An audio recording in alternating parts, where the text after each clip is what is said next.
ஆண்டவராகிய இயேசு கிறிஸ்துவின் நாமத்தில் தொலைக்காட்சி நேயர்களுக்கு அன்பின் வாழ்த்துக்கள். இது சிலுவை தியானத்தை குறித்த ஒரு செய்தி. கலாத்தியர் புஸ்தகம் 2ஆம் அதிகாரம் 20ஆம் வசனம். கலாத்தியர் 2:20. இந்த வார்த்தை இப்படி சொல்கிறது: கிறிஸ்துவோடு கூட சிலுவையில் அறையப்பட்டேன், ஆயினும் பிழைத்திருக்கிறேன்.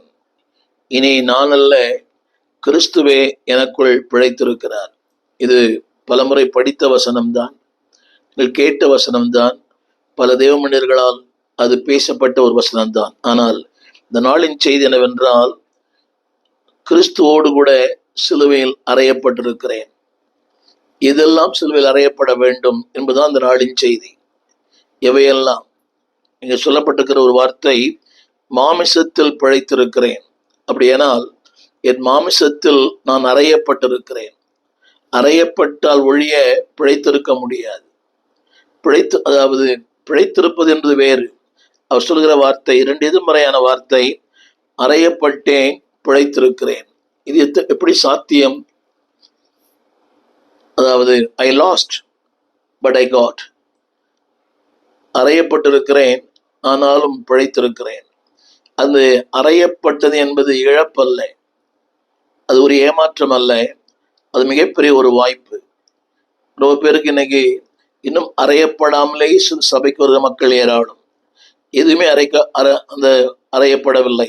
என சொல்ல விரும்புகிற ஒரு 9 குறிப்புகளை கவனிங்கள். அவர் அறையப்பட்டார், எ டோட்டல் சரண்டர். அவருடைய தலை அறையப்பட்டது, கண்கள் அறையப்பட்டது, அவருடைய கன்னங்கள் அறையப்பட்டது, அவருடைய நாவு அறையப்பட்டது, அவருடைய தோள்கள் அறையப்பட்டது, அவருடைய முதுகு அறையப்பட்டது, அவருடைய விழா எலும்புகள், அவருடைய இரு பக்கங்களும் அறையப்பட்டது, கரங்கள் அறையப்பட்டது, கால்கள் அறையப்பட்டது, அவருடைய ஆத்துமா அறையப்பட்டது, வாழ்க்கையே அறையப்பட்டது, அவருடைய ஐஸ்வர்யம் அறையப்பட்டது. அதாவது இளைப்பாறுதல் இல்லாத அளவுக்கு அறையப்பட்டது. இதை திரும்பமாக உங்களுடைய சிந்தைக்கு நான் வைக்க விரும்புகிறேன். அவருடைய ஐஸ்வர்யம் அறையப்பட்டது, அவருடைய ஜீவன் அறையப்பட்டது, அவருடைய ஆத்துமா அறையப்பட்டது, அவருடைய கால்கள் அறையப்பட்டது, அவருடைய கரங்கள் அறையப்பட்டது, அவருடைய முதுகு அறையப்பட்டது, தோள்கள் அறையப்பட்டது, நாவு அறையப்பட்டது, கண்கள் அறையப்பட்டது, அவருடைய தலை அறையப்பட்டது. இதை குறித்த ஒரு செய்தியைத்தான் உங்களோடு பேசப்பட விரும்புகிறேன். ஒருவேளை இதை நீங்கள் தொலைக்காட்சியிலே பார்க்கலாம், ஊடகத்திலே பார்க்க அன்பை கேட்கிறேன். ஊழியர்கள் முடிந்தால் குறிப்பெடுத்துக் கொள்ள, உங்களுக்கு விருப்பம் இருந்தால் குறிப்பெடுத்துக் கொள்ளுங்கள். உங்கள் மக்களுக்கு சொல்லும்படி அன்பை கேட்கிறேன். கிறிஸ்துவோடு கூட அறையப்பட்டேன். அந்த அறையப்பட வேண்டிய நோக்கம் என்னவென்றால், அடுத்த வார்த்தை, என்னில் அவர் அன்பு கூர்ந்தார். இரண்டாவது, எனக்காக தம்மையை ஒப்பு கொடுத்தார். என்னில் அன்பு கூர்ந்தார், என்னையே அவருக்காக ஒப்பு கொடுத்தார். மூன்றாவது, எனவே இன்றைக்கு நான் பிழைத்திருக்கிறேன். கவனமாய் கேட்க அன்பை கேட்கிறேன். ஏன் நான் அறையப்பட வேண்டும்? இந்த உலகத்திலே அர்த்தமில்லாத காரியங்களுக்கெல்லாம் மக்கள் அறையப்படுகிறார்கள், தீக்குளிக்கிறார்கள். மொழிப்போருக்காக, ஒரு தலைவனுக்காக அர்த்தமில்லாமல் தீக்குளிக்கிற மக்கள் ஏராளம். அது தியாகம் என்று சொல்கிறார்கள். அவளை உலகம் கொண்டாடுகிறது. ஆனால் எனக்காக தன்னையே பலியாக்கின ஒருவருக்கு என் அவயவங்கள் எல்லாவற்றையும் அர்ப்பணிக்க தேவன் திருப்பார்க்கிறார். எனவேதான் அந்த வாசி சொல்கிறது, கிறிஸ்துவோடு கூட சிலுவை அறையப்பட்ட. இன்னைக்கு சின்ன கேள்வி, திருச்சபைக்கு போகிற அன்பு பிள்ளையே, உன் வாழ்க்கையில் எதெல்லாம் அறையப்பட்டிருக்கிறது? உன் கண்கள், உன் செவிகள், உன் கால்கள், உன் நாவு அறையப்பட்டிருக்கிறதா? சற்று யோசித்து பார்க்க அன்பாய் கேட்கிறேன். அதில் ஒரு வார்த்தை, அறையப்படுகிற ஒருவன் தான் பிழைத்திருக்க முடியும். இந்த பூமியிலே ஆண்டவருக்காக நீ வாழ வேண்டுமானால், ஆண்டவருக்காக நீ ஜீவிக்க வேண்டுமானால், ஆண்டவருக்கு நீ பிரகாசிக்க வேண்டுமானால், உன் வாழ்க்கையில ஒரு அறையப்படுதல் தேவை. அறையப்படுதல் இல்லாமல் ஆசீர்வாதங்கள் இல்லை. இந்த நாளிலே இந்த முதல் குறிப்பு, ஏன் அறையப்பட வேண்டும்? ஆரம்பத்தில் சொன்னேன், என்னில் அன்பு கூர்ந்தார். எனக்காக தம்மையே, அந்த வார்த்தையை நன்றாக கவனிக்க வேண்டும். எனக்காக. ஒரு சின்ன கேள்வி, இன்னைக்கு ஊருக்கெல்லாம் உழைக்கிறோம், ஊருக்கெல்லாம் கொடுக்கிறோம், ஊருக்காகலாம் போராடுகிறோம், ஆனால் உங்களுக்காக அழுகிற யாராவது இருக்கிறாங்களா? நீங்கள் யார் வேண்டுமா இருக்கலாம், கணவனா இருக்கலாம், மனைவியா இருக்கலாம், பிள்ளைகளா இருக்கலாம், பெற்றோரா இருக்கலாம். உங்களுக்காக அழுகிற ஒரு ஜீவனை கண்டுபிடித்திருக்கிறீங்களா? எல்லாமே போலியான உலகம், போலியான உறவு, போலியான நட்பு, எல்லாமே போலியானது. உலகம் மாயை, உறவுகள் மாயை, உள்ளத்தில் உள்ளதெல்லாம் மாயை. இந்த மாயான உலகத்துல மெய்யான ஒரே ஒருவர் இரட்சகர் இயேசு மட்டும்தான். திரும்ப திரும்ப பிள்ளைகள் எல்லாமே நல்லது, ஆனால் ஒரு குறிப்பிட்ட காலத்துக்கு பிறகு எவ்ரிதிங் இஸ் வேனிட்டி, எல்லாமே மாயாய் தோன்றுகிறது. மாயைதான். அந்த மாயை மனதுக்கு சஞ்சலத்தை உண்டு பண்ணுகிறது. எதுவான் பிரசங்கி சொன்னார் சாலமோன், எல்லா மாயையும் மனதுக்கு சஞ்சலம். அன்பானவர்களே, உங்கள் சஞ்சலத்துக்கு என்ன காரணம் என்று சரி யோசித்து பார்க்குறீங்களா? உங்களுடைய அந்த நிலைகள் தான், உங்களுடைய காரியங்கள் தான். ஆனால் திருமறை சொல்லுகிறது, எனக்காக தம்மையே ஒப்பு கொடுத்த. அது மட்டுமல்ல, அந்த வார்த்தை சொல்லுகிறது, நான் பிழைத்திருக்கிறேன். அன்பு தேவ பிள்ளையே, நீ இன்றைக்கு பிழைக்க வேண்டுமா, வாழ வேண்டுமா, செழிக்க வேண்டுமா, பூமியிலே லைத்திருக்க வேண்டுமா? ஒரே ஒரு காரியம், ஆண்டவர் உன்னை சிலுவையில் அறையப்பட, அல்ல ஆங்கிலத்தில் சொல்லப்பட்ட வார்த்தை, he gave himself for me, என்னையே அவருக்காக கொடுத்தார். இன்னைக்கு எல்லாம் எதிர்பார்க்கிற உலகம், எதிர்பார்க்கிற உலகம். இதை செய்ய வேண்டும், அதை செய்ய வேண்டும், எதிர்பார்க்கிற உலகம்.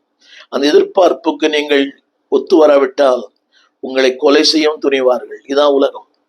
அந்த எதிர்பார்ப்புக்கு நீங்கள் அவளோடு கூட ஒத்துழைக்காவிட்டால், செயல்படாவிட்டால், உங்களை எந்த அளவுக்கும் அவர்கள் உங்களை எதிர்க்க துணிவார்கள். ஆனால் இவரோ, அன்பான தேவ பிள்ளைகளே, தன்னையே உனக்காக எனக்காக தந்தார்.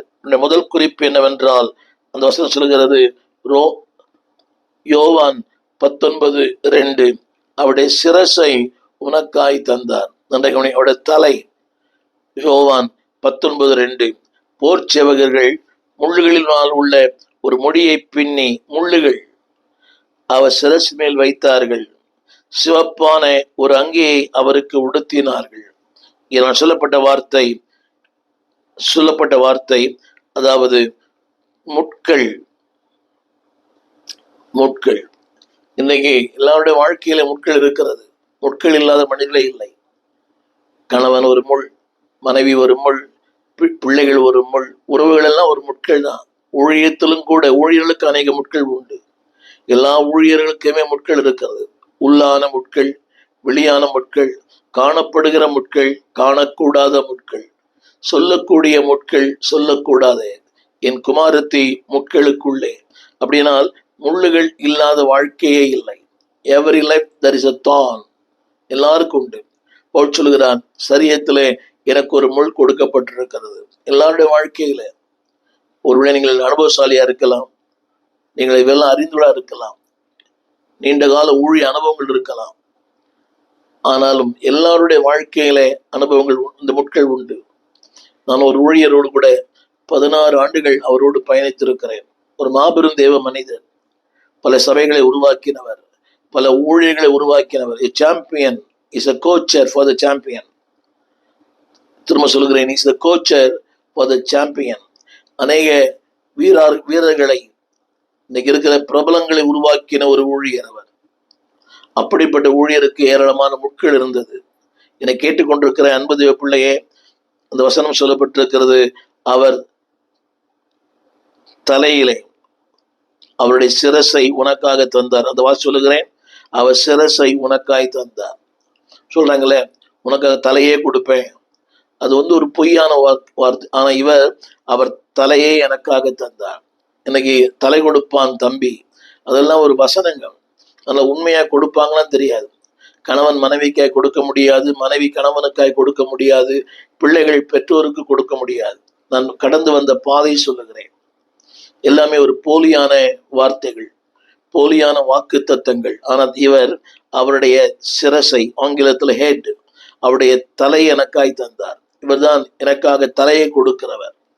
இரண்டாவது எதை அவர் தந்தார்? அவருடைய கண்களை எனக்காக தந்தார். லூக்கா சுவிசேஷம் 19ஆம் அதிகாரம் 41ஆம் வசனம். அந்த வார்த்தை இப்படி சொல்கிறது, அவர் நகரத்தை பார்த்து கண்ணீர் விட்டழுதார். லூக்கா 10:41. அவர் சமீபமாய் வந்தபோது நகரத்தை பார்த்து, நகரம்னா it is not a building, it is not a structure, it is not a city. City தான், ஆனால் நகரத்தின் மக்களை பார்த்து கண்ணீர் விட்டு அழுதார். என்னை கேட்டுக்கொண்டிருக்க அன்புடைய பிள்ளையே, தன்னையே தந்தவர், தன் சிரசை தந்தவர், தன் கண்களையே தந்தார், கண்ணீர் விட்டு எழுதும். நம்முடைய அழுகைக்கு தேவையற்ற பல காரணங்கள். நம்முடைய அழுகைக்கு ஆசை காரணம், அவசரம் காரணம், அறியாமை காரணம், ஓவர் எஸ்டிமேஷன், அதிகப்படியான ஒரு ஆசைகள்.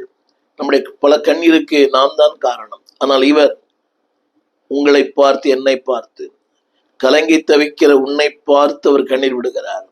வசனம் சொல்லுகிறது, கண்ணீர் விட்டு அழுதார். அப்படியானால் he gave his eyes, தன் கண்களையே உனக்காய் தந்தவர். சிரசை தந்தார், கண்களை தந்தார். மூன்றாவது, அவருடைய கன்னங்களை உனக்காய் தந்தார். புலம்பலின் புஸ்தகம் 3ஆம் அதிகாரம் 30ஆம் வசனம், புலம்பல் 3:30. அந்த வார்த்தை சொல்கிறது, தன்னை அடிக்கிறவனுக்கு தன் கன்னத்தை காட்டினார். அந்த வசனம் சொல்றது, காட்டி நிந்தையால் நிறைந்திருப்பானாக. அந்த கன்னத்தை அடிப்பது என்பது நிந்தைகள், அது ஒரு தண்டனை தான். அந்த நாட்களில் ஸ்கூல்ல வாத்தியார் அடிப்பார், சில வழியில் பிள்ளைகள், பெற்றோர் பிள்ளைகள் அடிப்பாங்க. அந்த நாட்களில் இப்பெல்லாம் அடிக்க முடியாது. அப்படியானால் வசனம் சொல்லுகிறது, அதாவது கன்னத்தை. அவனுடைய கருத்து என்னவென்றால், யாரோ செய்த ஒரு தவறு, யாரோ செய்த ஒரு குற்றம், யாரோ செய்த ஒரு மேலான ஒரு தவறான காரியங்கள். ஆண்டவர் சொல்கிறார், அவர் கன்னத்தை காட்டி, கவனிங்கள், மறைத்தல்ல, நாட் எஸ்கேப், நாட் டேர்ன். அதிலிருந்து இன்னைக்கு நம்ம அடிக்க வந்தா கன்னத்தை திருப்பிக்கிறோம். பிள்ளைகள் கூட பாருங்க, அடிக்க வந்தா ஓடுறாங்க, அடிக்க வந்தா ஓடி ஒளிகிறாங்க. இதான் உலகம். ஆனால் இவர் கன்னத்தை காட்டினார். திருமறை சொல்லுகிறது, அன்பான கர்த்தருடைய பிள்ளையே, he gave. நான் சொன்ன எல்லா வசனங்களிலும் ஆங்கிலத்தில் வருகிற வார்த்தை gave, gave, gave. அதைத்தான் வேதம் சொல்கிறது, அவர் தன்னையே தந்தார். அந்த வசனத்துல தம்மை தாமே ஒப்பு கொடுத்தார், சிரசை ஒப்பு கொடுத்தார், கண்களை ஒப்பு கொடுத்தார், கன்னங்களை ஒப்பு கொடுத்தார். எல்லா ஆங்கிலத்துல எல்லா இடத்துலையுமே he gave. அதான் நாளின் செய்தி. தம்மை தாமே, கட்டாயப்படுத்தல்ல. அவர் வசனம் சொல்கிறது, அடிக்கிறவனுக்கு தன்னை காட்டினார். ஆங்கில வேதத்துல he gave his cheeks. நான் நம்புகிறேன், லூக்கா சுவிசேஷம் 23ஆம் அதிகாரம் 34ஆம் வசனம், அவருடைய நாவும் உனக்காய் பேசினது. பக்தன் பாடினாரே, எனக்காய் பேச நாவு வேண்டும், என்னை போல் அலைந்திர கால்கள் வேண்டும். அன்பதே பிள்ளையே, அவருக்காய் நீ பேசுறாயா? அவரை பற்றி, அவருடைய மேன்மையை பற்றி, அவருடைய நன்மைகளை பற்றி. உனக்கு வாழ்வு கொடுத்திருக்கிறார். நீ இருந்த நிலையை விட இன்னைக்கு உயர்ந்திருக்கிறாய். நல்ல வீடு, நல்ல வசதி, நல்ல வாகனம், நல்ல தொழில், இதெல்லாம் அவர் தந்தது அல்லவா? he gave what you gave. அவர் எல்லாம் தந்தார். நீ அவருக்கு எண்ணத்தை கொடுத்திருக்கிறாய். வேதம் சொல்கிறது, தன் நாவையும் தனக்காக பயன்படுத்தல, உங்களுக்காக எனக்காய் பயன்படுத்தினார். லூக்கா 23:34. அப்பொழுது இயேசு, பிதாவே, இவர்களுக்கு மன்னியும், தாங்கள் செய்கிறது இன்னதென்று அறியாதிருக்கிறார்களே என்றார். அந்த நேரங்களில் கூட எனக்காய் பேசும் நாவுகள். இன்றைக்கு நமக்காய் பேசுகிற நாவுகள் மிக குறைவு. இந்த உலகம் நாம் எப்பொழுது கவிழ்க்கலாம், எப்பொழுது குற்றம் சுமத்தலாம், எப்பொழுது குறை கண்டுபிடிக்கலாம், இதுதான் இந்த உலகமே. ஆனால் நமக்காக பேசுகிற மக்கள் யாருமே இல்லை. பிரச்சனை வரும்போது உங்களுக்கு பேசுகிற மக்கள் யாரும் இல்லை. யோபின் பாடுகளிலே யோபுக்காய் பேசுகிற மக்கள் யாருமே இல்லை. ஆனால் இவரோ உனக்காக பரிந்து பேசுகிற நல்ல ஒரு பிரதான ஆசாரியர். உனக்காய் பேசுவார். இன்னைக்கு பிரச்சனைகள் ஊழியங்களிலே எனக்கு ஒரு 55 ஆண்டுகள் கடந்து வர ஆண்டவர் இரக்கம் செய்தார்.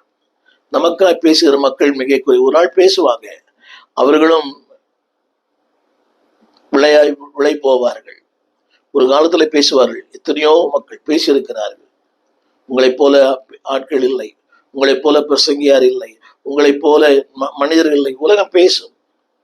அவர்கள் வாங்கி பேசுகிறார்கள், இவர் தந்து பேசுகிறார். அந்த வார்த்தையை சொல்லுகிறேன். அதாவது என்று சொன்னார், என்றார், என்றார். யாருக்காக யார் பேசுகிறது? I am a criminal, I am condemned, I am judged. நியாயந்தீர்க்கப்பட்ட, குற்றம் செய்த அன்பானவர்களே, நியாய தீர்ப்புக்குட்பட்ட எனக்காய் பேசுகிறார்.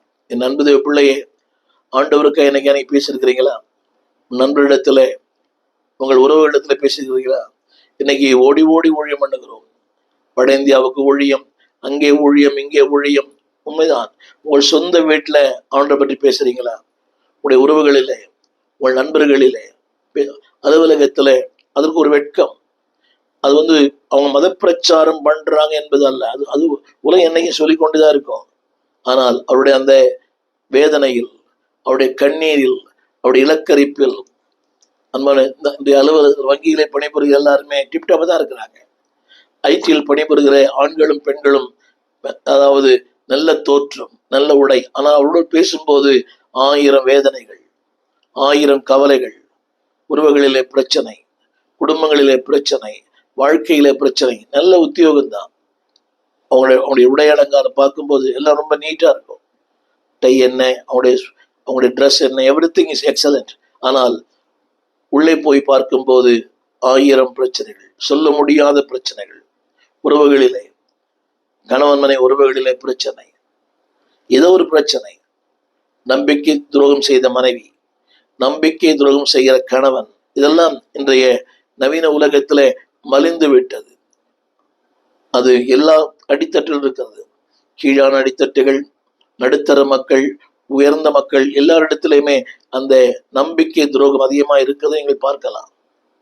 ஆனா வேதம் சொல்கிறது, அந்த வார்த்தையிலும் அவர் எனக்காய் பேசுகிற ஆண்டவர். இன்னைக்கு யாருமே, உங்க பையன் கூட பாருங்க, காசு கொடுத்தா உங்களுக்காக பேசுவான், காசு கொடுக்கலன்னா உங்களுக்காக பேச மாட்டாங்க. இந்த மேடை பேச்சாளர்கள் பணம் வாங்கி தானே பேசுறாங்க. இந்த விவாத மேடைகள் வராங்கள, அவங்களாம் பணம் வாங்கி தான் பேசுறாங்க. ஏதோ ஒரு கட்சிக்கு சாதகமாக நாம் அதைத்தான் நாம் பார்க்கிறோம். இன்னைக்கு வருகிற எல்லா ஊடகங்களில, எல்லா தொலைக்காட்சியில பேசுறாங்க இல்லையா, அவங்க அத்தனை பேரும் விவாத மேடைகளிலே பணம் வாங்கி தான் பேசுறாங்க. யாரும் பணம் வாங்காம பேசுறது இல்லை. நலிவரோ எனக்காய் பேசினார், என் வாழ்க்கைக்காக, என் மேன்மைக்காக, என் மன்னிப்புக்காக, என் சுகத்துக்காக, நான் சுகித்திருக்கும்படி அவர் சொன்னார். தாங்கள் செய்வது இன்னதென்று அறியாதிருக்கிறார்கள். அப்படியானால் நாம் செஞ்சதெல்லாம் அறிஞ்சுதான் செஞ்சோம், அறியாம செய்யல. எல்லாமே தெரிந்தே செய்தோம்.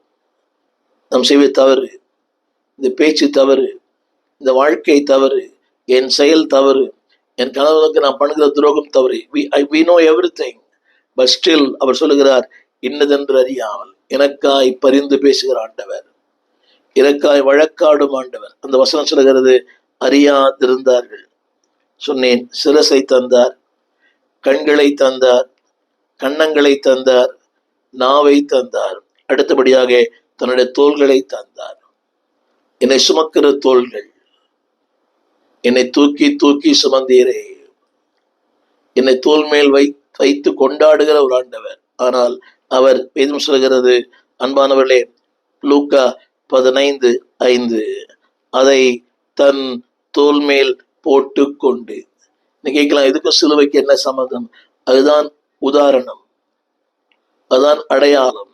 திரும்ப சொல்லுகிறேன், காணாமற் போனது, அது மதியினத்தால் இருக்கலாம், ஏதோ ஒரு காணல் நீரால் இருக்கலாம், ஒரு அக்கறைக்கு இக்கரை பச்சை என்பதால் இருக்கலாம். ஏதோ ஒன்றை கண்டு அது போனது. சொல்லுங்க, கண்டு பிடித்த பின்பு. அப்படியானால் காணாமற் போனது. நீங்களும் நானும் ஒரு நாள் காணாமற் போனோம். நான் காணாமற் போன ஒருவன் தான். கிறிஸ்தவ பின்னணி இல்லை, கிறிஸ்தவ பெற்றோர்கள் இல்லை, காணாமல் போன ஒரு I'm last but I'm found. வசனம் சொல்கிறது கண்டுபிடித்தார். கண்டுபிடித்து அங்கே விட்டு விடவில்லை.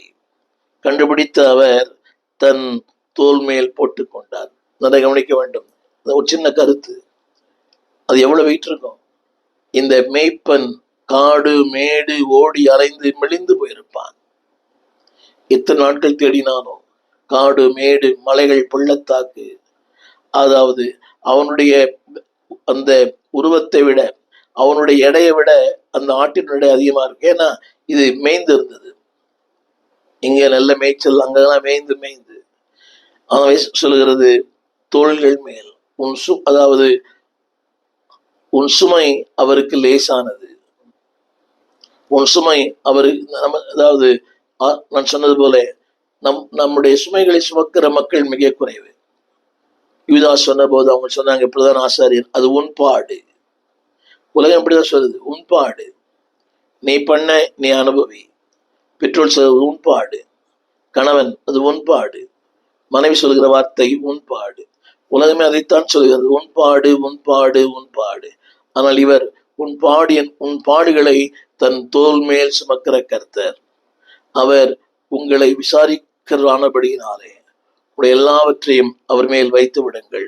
நான் சொல்லப்பட்ட வார்த்தை, அவருடைய தோலை உனக்காய் கண்டார். அவருடைய தோலை உனக்காய் கண்டார். வசனம் சொல்லுகிறது தன் தோல் மேல் போட்டு கொண்டார். அநாதியவன் அடைக்கலம், நித்திய பயங்களே உன் ஆதாரம். அப்படியானால் அந்த பயத்திலே உன்னை தூக்கி சுமக்கிற ஒரு கர்த்தர். நான் சொல்ல எல்லாவற்றையும் தந்தார் தந்தார். ஆங்கிலத்திலே அந்த வார்த்தை இப்படி பயன்படுத்தப்பட்டிருக்கிறது, he gave. அடுத்தபடியாக அவருடைய முதுகை தந்தார். சங்கீதத்தின் புஸ்தகம் 129 சங்கீதம் 3 வசனம், he gave his back. உழுகிறவர்கள் என் முதுகின் மேல் உழுது தங்கள் படைச்சால்களை நீளமாக்கினார்கள். வேதம் சொல்லுகிறது, உழுகிறவர்கள் என் முதுகின் மேல் உழுது. என்னை கேட்டுக்கொண்டிருக்கிற அன்பு தேவ பிள்ளையே, அங்கு சொல்லப்பட்ட வார்த்தை he gave his back. He gave his tongue, he gave his cheek, he gave his eyes, he gave his head. எல்லாருமே give. தன்னையே தந்தவர். அதனால ஒரு சின்ன கேள்வி கவனிங்கள். உழுகிறவர்கள் என் முதுகின் மேல் உழுதார்கள். என்னுடைய கருப்பொருள் என்னவென்றால், a total surrender for a total man. ஒரு மனிதனை முழுமையாக்க தன் முழு சரீரத்தை தந்தார். நாம் ஏதோ ஒன்றை தருகிறோம், பேசுகிறோம், நடக்கிறோம். இவரோ எல்லாவற்றையும். அடுத்து சொல்லப்பட்ட வார்த்தை, தன்னுடைய விலாவையே உனக்காய் தந்தார். யோவான் சுவிசேஷம் 19 வசனம், ஆகிலும் ஒரு போர்ச்செவகரில் ஒருவன் ஈட்டினாலே அவருடைய விலாவிலே குத்தினான், இரத்தமும் தண்ணீரும் புறப்பட்டது. சரீரத்திலே ரொம்ப பெயின்ஃபுல் ஆர்கன் இதுதான் விலா. புரிய நினைக்கிறேன் நிறைய பேர். இந்த உழைப்பாளர்கள், சகோதரிகளுக்கு, பெண்களுக்கு அது மிக வேதனையான ஒன்று. எல்லாமே வேதனையான சரீர பாகங்கள் தான். ஆனா இது அதிக வேதனையானது. இந்த முதுகுவலியில கஷ்டப்படுறவங்க எல்லாம் தெரியும். மெனி ப்ரீச்சர்ஸ், இந்த முதுகுவலி பயங்கர வலியா இருக்கும். வேதம் சொல்கிறது, தன்னுடைய இரு பக்கங்களையும் உனக்காய் தந்தார். விலை நிற்க முடியாத அளவுக்கு, என் தேவ பிள்ளையே, வாழ்க்கையில் நிற்க முடியாத அளவுக்கு நீ போராட்டம் சந்திக்கலாம். வேதம் சொல்கிறது, உனக்காக தன்னுடைய இரு பக்கங்களையுமே தந்தார். விலை. அடுத்தபடியாக சங்கீதம் புஸ்தகம் 22 வசனம், இங்கே கூட நாய்கள் என்னை சூழ்ந்திருக்கிறது. மனிதர்களை குறித்து சொல்கிறான். பொல்லாதவர்களின் கூட்டம் என்னை வளைந்து கொண்டது. என் கைகளையும் என் கால்களையும் உருவ குத்தினார்கள். என் கைகளையும் கால்களையும், 2 வசனங்கள் வருது. கைகளை தந்தார். ஏன் தெரியுமா? உனக்காக நீ செயல்பட, ஆண்டு ஊழியம் செய்ய கைகளை, அணைக்கும் கைகள், பக்தன் பாடினது போல, அணைக்கும் கைகளிலே ஆணிகளா சுவாமி. அவருடைய கைகளை உனக்காய் கொடுத்திருக்கிறார். ஏன் தெரியுமா? உன்னை சுகமாக்க, உன்னை ஆறுதல் படுத்த, உன்னை தேற்ற, உன் கண்ணீரை துடைக்க அன்பின் கரங்கள், அரவணைக்கும் கரங்கள், உன்னை காக்கும் கரங்கள், உன்னை உள்ளங்கையிலே வரைந்து கொள்ளும் கரங்கள். ஏன் சொல்றது? என் கைகளையும் என் கால்களையும் உருவ குத்தினார்கள். என்னை கேட்டுக்கொண்டு அன்புக்கு தேவ பிள்ளையே, அவருடைய கைகளை உனக்காய் தந்தார். எல்லாவற்றையும் அந்த கைகளில நன்மைகள் உண்டு, ஆசீர்வாதங்கள் உண்டு, வாழ்வு உண்டு, பலன் உண்டு. அந்த உள்ளங்கையிலே உன்னை வரைந்து வைத்திருக்கிறார். என்கிரேவ்டு. அவர் சொல்லுகிறார், என்னையே உனக்கு, என் கைகளை உனக்காய் கொடுக்கிறேன். நீ உன்னுடைய கரங்களை அவர் கொடுத்துருக்கிறியா? கரம் நீட்டும் கர்த்தர், கரம் நீட்டும் கர்த்தர், உன் கரத்தை வைத்து உன்னை மூடுகிற கர்த்தர். அவர் சொல்கிறார், என் கரத்தையே உனக்காய் கொடுக்கிறேன். இதே வசனம் அதே 28:16 சங்கீதத்துல, கால்களை உனக்காய் தந்தார். ஏன் தெரியுமா? எனக்காய் நடக்க வேண்டும். காடுகளிலே மேடுகளிலே இன்னைக்கு சின்ன பலவீனம், சபைக்கு வர முடியல. கைகளை தெரியுமா? நீ கொடுக்கும்படியாய் ஆண்டவருடைய ஊழியத்திற்கு. கை என்ற வார்த்தை கிவிங், ஆண்டவருக்கு என்று கொடுக்க, உன் நேரத்தை, உன் பணத்தை, உன்னுடைய கிருபைகளை, உனக்கு இருக்க எல்லாவற்றையும் கொடுக்கும்படியாய் உன்னை அவர் தெரிந்து கொண்டார். அடுத்து சொல்ல போற வார்த்தை, அவருடைய கால்களை உனக்காய் தந்தார், ஓடி உழைக்க. இதுதான் திருமறை சொல்லுகிறது, சுவிசனுடைய பாதங்கள் எவ்வளவு அழகா இருக்கிறது. அவருக்காய் ஓடுறீங்களா? சபைக்கு ஓடி வரீங்களா? அவர் தந்த கால்கள், தன் கால்களையே உனக்காய் தந்தார். ஏன் தெரியுமா? நீ ஊழியம் செய்யும்படியாய், சபைக்கு ஓடி வரும்படியாய், ஜெபத்திற்கு ஓடி வரும்படியாய், கூட்டங்களுக்கு ஓடி வரும்படியாய், அவனுடைய திருப்பணியை செய்ய ஓடி வரும்படியாய். அவனுடைய பிள்ளை எத்தனையோ பேர் வயதானவர்களை பார்க்கும் திருச்சபையில 80 வயது ஓடி வருகிறார்கள். ஜெபத்திற்கும் வேத பாடத்திற்கும் காலை ஆராதனைக்கும் மாலை ஆராதனைக்கும் தன் கால்களே உனக்காய் தந்த. ஏன் தெரியுமா? நீ அவருக்காய் செயல்பட வேண்டும், நீ அவருக்காய் வாழ வேண்டும், நீ அவரை உயர்த்த வேண்டும். கரங்களை உயர்த்தி ஒரு ஆமேன்னு சொல்லுங்க. என் கால்கள் உமக்காக, என் கண்கள் உமக்காக, என் கரங்கள் உமக்காக, என்னுடைய ஒவ்வொரு அவயவம் உமக்காக. ஆமேன். மாத்திரமல்ல, தன் ரத்தத்தையே உனக்காய் தந்தார். எல்லாமே. அப்போஸ்தலர் நடபடிகள் 20:22. உங்களை குறித்தும் தேவன் தம்முடைய சுய ரத்தத்தினாலே சம்பாதித்த தம்முடைய சபையை மேய்ப்பதற்கும் பரிசுத்த ஆவியானவர், சொல்லப்பட்ட வார்த்தை, சுய ரத்தத்தினாலே சம்பாதித்து, சுய ரத்தத்தை, அந்த ரத்தத்தை உனக்காய் தந்ததே தெரியுமா? To redeemed, to buy. Tamil எழுதப்பட்டது சம்பாதிக்க. உன்னை சம்பாதிப்பதற்கு தன்னுடைய சொந்த ரத்தத்தை he gave his own blood. மாத்திரமல்ல உன்னை கண்காணியாய் வைக்க, உன்னை மாதிரியாய் வைக்க, உன்னை மேய்ப்பனாய் வைக்க he gave his own blood. இன்றைக்கு இந்த ரத்த வங்கியில ரத்தம் கொடுக்கிற எல்லாருக்காக நாம் நன்றி சொல்ல வேண்டும். ஒரு உயிர் காக்கும் தோழர்கள் எத்தனையோ பேர். என் நண்பர் ஒருவர் பலமுறை 100க்கு அதிகமாக ரத்தம் தானம் பண்ண நிறைய பேர் இருக்கிறாங்க. அது உலக பிரகாரமான ஜீவனை மீட்டெடுக்கும். ஆனால் இவரோ உன்னை பாவத்திலிருந்து, அக்கிரமத்திலிருந்து, அநியாயத்திலிருந்து, நோயிலிருந்து, சாவிலிருந்து நீக்கும்படி விரும்புகிறார். தன் சுய ரத்தத்தையே உனக்காய் தந்தார். அது மட்டுமல்ல, அவர் ஆத்துமாவை உனக்காய் தந்தார். இசோல், அது விளையற பெற்றது. சரீரம் விளைய பெற்றதல்ல, ஆத்துமா விளையற பெற்றது. அந்த விளையற பெற்ற ஆத்துமாவை உனக்காய் அவர் தந்தார்.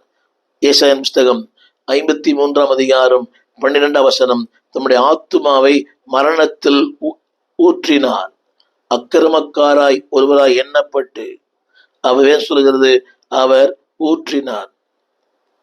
சொல்லப்பட்ட வார்த்தை எண்ணப்பட்டு, அதனுடைய பாவத்தை தாமே சுமந்து, அது சொல்லப்பட்டது, அதை கொள்ளையாய் பங்கிட்டுக் கொள்ளுவார். தன் ஆத்துமாவையே மரணத்திலே ஊற்றினார். ஆத்துமாவை விளையற பெற்றது.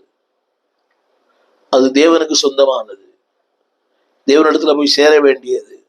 அது சேர வேண்டிய ஒன்றை உனக்காய் தானமாய் இலவசமாய் தந்தார். He gave. ஜீவனை தந்தார். Life is more precious. Life is more important. யோவான் 10:11 நானே நல்ல மேய்ப்பன், நான் ஆடுகளுக்காக ஜீவனை கொடுக்கிறார். நான் சொன்ன எல்லா இடத்துலையும் கொடுக்கிறார் கொடுக்கிறார் கொடுக்கிறார். தன் ஐஸ்வர்யத்தை உனக்காய் கொடுத்திருக்கிறார். 2 கொரிந்தியர் 8:9 He gave all the riches. நமக்கு காணிக்கை போடுறதுக்கே தயங்குறோம், கொடுக்க தயங்குகிறோம், ஊழியத்தை தாங்க தயங்குகிறோம். எல்லாம் இருக்கிறது, எல்லாம் இருக்கிறது. இந்த ஊழியங்களையும் தாங்கலாம். திருச்சபையை தாங்குங்கள், ஊழியர்களை தாங்குங்கள், திக்கற்றவர்களை தாங்குங்கள், நாதியற்றலை தாங்குங்கள். இவர் சொல்கிறார் 2 கொரிந்தியர் 8:9 அவர் உங்கள் நிமித்தம் தரித்திரரானார். அது சொல்லப்பட்ட வார்த்தை, அது சொல்லப்பட்ட வார்த்தை. கிறிஸ்துவின் கிருபை. அவர் ஐஸ்வர்யம் உள்ளவராய் இருந்தும், அவர் ஐஸ்வர்யமுள்ளாய் இருந்தும், ஹலோ, இல்லாமையிலிருந்து தரித்திராகுது வேற, இருந்து தரித்திரராகுது வேற. ராஜ்ய மேன்மைக்காக கஷ்டப்பட்டவர்கள் நஷ்டப்பட்டு இருந்தும், அந்த வார்த்தை திருத்தலிலே பாருங்கள், இருந்தும் தரித்திரராக இருந்தும். இல்லாமையிலிருந்து தரித்திரமா இருக்கிறது பெரிய காரியம் அல்ல. இருந்தும் He gave his riches. கடைசியாக தன் நேரத்தை உனக்காய் தந்தார். தன் நேரத்தை உனக்காய் தந்தார். தன் உழைப்பை உனக்காய் தந்தார். யோவான் 14:3 உங்களுக்காக ஒரு ஸ்தலத்தை ஆயத்தம் பண்ணின பின்பு, சொல்லணும், He never take rest. அடுத்து ஸ்தலத்தை ஆயத்தம் பண்ணுவது. அவர் ஓய்வு நாளில் ஓய்ந்திருக்கவில்லை. வசனம் சொல்லுகிறது, நான் இருக்கிற இடத்திலே நீங்களும் இருக்கும்படி நான் மறுபடியும் வந்து உங்களை என்னிடத்திலே சேர்த்துக் கொள்ளுவேன். கவனிங்க, ஆயத்தம் பண்ணுகிறேன், உங்களிடத்துல வருவேன், சேர்த்துக் கொள்ளுவேன். தெரியும் அவருடைய செயல்பாடுகள். ஆயத்தம் பண்ணுகிறேன், மறுபடியும் வருவேன், உங்களை என்னிடத்துல சேர்த்துக்கொள்ள. அப்படியானால் ஒரு நான் stop work. You never take rest. என்னை கேட்டுக்கொண்டு நம்புடைய பிள்ளையே, நாளில தன்னையே பலியா தந்தவருக்கு நினைத்து கொடுப்பார். என்ன கொடுப்பேன் இயேசுவுக்கு? இந்த சிலுவை நாட்களில உடைய கரங்களை தாருங்கள், உடைய கால்களை தாருங்கள், உடைய ஆத்துமாவை தாருங்கள், ஜீவனை தாருங்கள், ஐஸ்வர்யத்தை தாருங்கள். இதுதான் இந்த சிலுவை நாட்களில் செய்யக்கூடிய ஒரு மேலான ஆண்டுடைய ஊழியம். வேதம் சொல்லுகிறது, தன்னையே தந்தவருக்கு வாழ்க்கை ஏதாவது ஒன்றை தாருங்கள், நீங்களும் பேசுபொருளாய் கர்த்தரை மாற்றுவார். ஜெபிக்க விரும்புகிறேன், ஜெபிப்போம். வானத்தையும் பூமியும் படைத்த நல்ல ஆண்டவரே, இந்த அருமையான வேலைக்காக நன்றியோடு துதிக்கிறோம். தன்னையே தந்தவருக்கு எங்களை அர்ப்பணிக்க எங்களுக்கு இரக்கம் செய்யும். கண்களை தந்தீர், கால்களை தந்தீர், சிரசை தந்தீர், நாவை தந்தீர், ஆத்துமாவை தந்தீர், இரத்தத்தை தந்தீர். எல்லாவற்றையும் தந்தவருக்கு இந்த வாழ்க்கையின் அர்ப்பணிக்க உதவி செய்யும். தேவனே, உடைய கிருபை எங்களுக்கு அதிகமாய் தாரும். ஜீவனை தந்தீர், நீ தராத ஒன்றுமே இல்லை ஆண்டவரே. You gave everything for us. எல்லாவற்றையும் தந்தவருக்கு எங்களை அர்ப்பணிக்க எங்கள் நேரம், எங்களுடைய உழைப்பு, எங்கள் பணம் எல்லாவற்றையும் என்று அர்ப்பணிக்கிறோம். உடைய கரத்திலே தாழ்த்தி கொடுக்கிறோம். நன்மைகளால் நிரப்பும். தேவ கிருபை தாங்கட்டும். இயேசுவின் நாமத்தில் வேண்டிக் கொள்ளுகிறோம் நல்ல பிதாவே, ஆமேன். அன்பான தேவ பிள்ளைகளே, தன்னையே தந்தவருக்கு நீ என்ன கொடுத்துருக்கீங்க? என்ன கொடுப்பேன் இயேசுவுக்கு? கொடுப்பதற்கு நிறைய இருக்குது. நேரங்களை தாருங்கள், பணத்தை தாருங்கள், உழைப்பை தாருங்கள். உங்களுக்குள்ள என்ன இருக்கதோ தாங்க, தேவன் அதை பெருக பண்ணுவார். God bless you. எங்கள் விலாசம் போதகர் ஸ்டீஃபன் தேவகுமார், திறந்த வாசல் சபை, நம்பர் 65, பரமானந்த தெரு, 7 கிணறு, சென்னை 600001. தொடர்புக்கு 9841839287. மேலும் 04443 183330. எங்கள் மின்னஞ்சல் stephenopendor@gmail.com. எங்கள் தேவ செய்திகளை யூடியூப் சேனலில் பார்த்து பயனடையுங்கள். தேவன் உங்களை ஆசிர்வதிப்பாராக.